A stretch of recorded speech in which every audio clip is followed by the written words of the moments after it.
Vous écoutez RTL. Vois-tu à l'air tout patraque, peut-être victime d'une arnaque. J'ai quelqu'un pour te soigner, appelle Julien Courbet.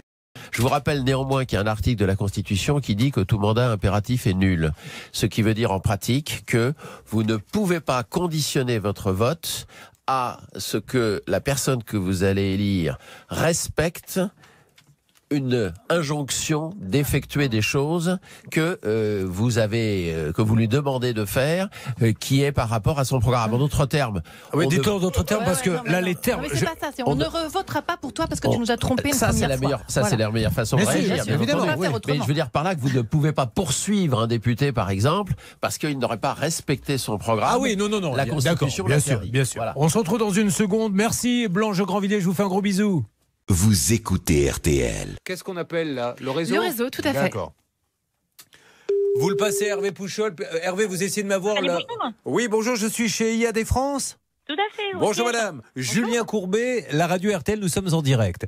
J'essaie d'avoir un interlocuteur concernant un problème que je tente de régler ce matin. Quelqu'un qui a acheté une maison dans une agence IAD, celle de Bussy-le-Repos, où malheureusement on a annoncé une maison rénovée, mais la toiture est dans un état catastrophique.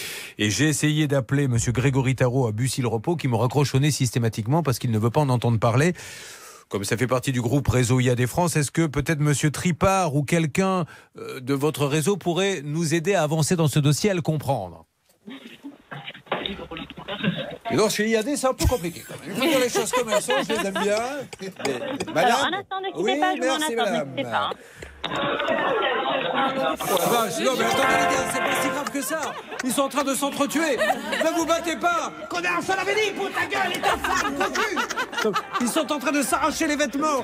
Et je voulais juste parler de cette maison. S'il vous plaît, Hervé, récupérez l'appel. Envoyez l'ONU, les casques bleus. Ils vont tous s'entretuer. Vous écoutez RTL. Bernard Sabat. Oui, Julien, mais je rappelle juste une règle. On lui a remboursé les 15 000 € du voyage initial. Oui. Le problème, c'était la pénalité. Bien sûr. Comment on allait l'analyser. Donc, on attendait de la part. Excusez-moi. On va le remettre après, ça. Là. J'ai un petit peu bu ce matin. Là, c'est-à-dire pardon, que, si vous voulez, je l'analyser. cite, il y a des gens, quand ils boivent, on dit qu'ils ont de l'alcool dans le sang. Le problème de Bernard Sabat, c'est qu'il a du sang dans l'alcool. Ça, c'est différent. Alors, allez-y. Vois-tu à l'air tout patraque, peut-être victime d'une arnaque. J'ai quelqu'un pour te soigner, appelle Julien Courbet. Est arrivé, pas mal de témoignages sont arrivés à une alerte apparemment avec Bernard. Concernant, de quoi s'agit-il, Bernard, s'il vous plaît? Vous savez qu'on est toujours avec le cas avec excusez-moi, je suis perdu. Mais j'ai cette dame qui est importante qui voudrait vous parler, Madame Farougia, que vous avez eu il y a quelques secondes. Je vais Elle la tient reprendre. absolument à vous parler, Julien. Écoutez bien. Vous écoutez RTL.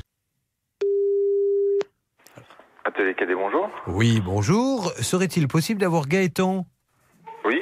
Bonjour C'est moi-même. Gaëtan, je me présente Gaëtan, je suis Julien Courbet. Nous sommes en direct sur la radio RTL au moment où je vous parle, Gaëtan.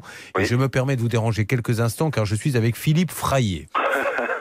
D'accord. Voilà, qui nous a expliqué, c'est pour ça que je voulais vous appeler, parce que je suis sûr que j'ai du mal comprendre, qu'il y avait donc un contrat signé pour des travaux à plus ou moins 10% près d'à 200 000 € et qu'après vous êtes revenu en lui disant c'est plus 200 000 ou 224 000, on va passer à 340 000. Alors, oui. Quoi dire que un contrat d'architecte, c'est pas ça. On a fait une proposition, on a fait nos chiffrages, on a fait chiffrer par les entreprises. On arrive à un delta. Le delta, comme le contrat le propose, l'oblige, c'est-à-dire que soit le maître d'ouvrage dit bah écoutez, moi ce qui me compte c'est le projet comme ça et donc du coup je rajoute l'argent, soit vous reprenez à votre charge ces études pour faire rentrer le projet dans... Puis-je me permettre une seconde, Philippe, de vous interrompre quelques instants? Pardon, Gaëtan, Philippe, c'est l'auditeur. Je suis désolé parce que là, j'allais partir en rendez-vous. Bon, alors je vais vous rappeler plus tard. Nous, on continue l'émission, mais il y a juste une question que je voulais vous poser. Vous me dites, après, il y a tous les corps de métier, on additionne, mais sur quoi vous basez-vous la première fois pour lui faire signer un contrat à 200 000 € alors? Vous écoutez RTL. Ce banquier, tout à l'heure, il n'était pas forcément au bord de l'orgasme à l'idée de me parler et qui s'est mise à souffler. Alors certains le font discrètement, c'est-à-dire tiens, je te passe Julien. Et puis d'autres ont décidé de jouer la franchise absolue. Écoutez, Julien Courbet, c'est la radio RTL. Ah, il y a du courant d'air apparemment chez vous. Si ça en dit long quand même. Mais pourquoi je provoque cette réaction chez les gens? Je suis gentil, j'essaie d'aider tout le monde, moi, de parler. Si c'est pour entendre... Franchement, ça me fait pas plaisir. Vous écoutez RTL. Le combat continue. Lundi matin, 9h30 sur l'antenne d'RTL. Bravo aux journalistes, bravo aux avocats, bravo à tous, aux négociateurs. Dans quelques instants, c'est Stéphane Bern. Bon week-end. Il est 11h.